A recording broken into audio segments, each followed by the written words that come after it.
bassins de l'Yvette ont été créés pour limiter les inondations d'occurrence moyenne et ainsi protéger les biens et les personnes.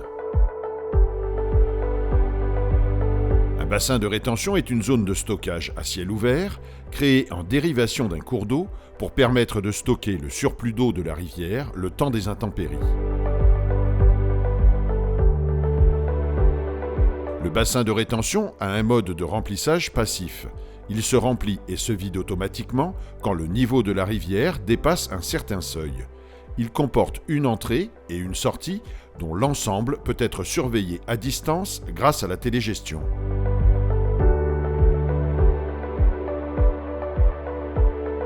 Lors d'une crue, quand la rivière atteint une certaine hauteur, l'eau se déverse naturellement dans le bassin.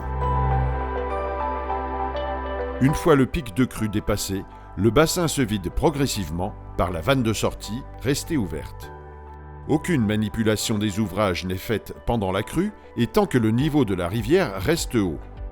Des vannes de régulation viennent compléter le dispositif pour vidanger les bassins, notamment pendant les périodes d'accalmie et lorsque le niveau de la rivière en aval a baissé, pour permettre ainsi de récupérer le maximum de volume de stockage en prévention de futures pluies.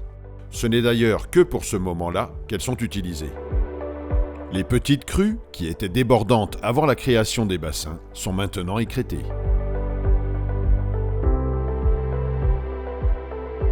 Il arrive parfois que certaines crues soient plus importantes. Les bassins sont au maximum de leur stockage. Il devient alors impossible de contenir le surplus d'eau de la rivière dans les bassins. Les bassins déversent, l'inondation est inévitable.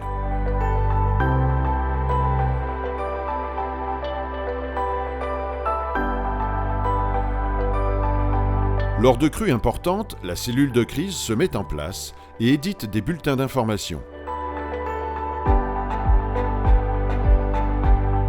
Son rôle est de prévenir les communes et les riverains du déplacement des masses d'eau.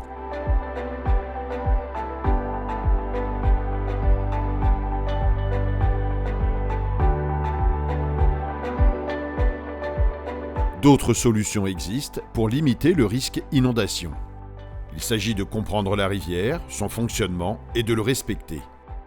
En effet, les crues font partie du fonctionnement normal d'une rivière. C'est ainsi que le syndicat de l'Yvette s'attache à redonner au cours d'eau un aspect au plus proche du naturel.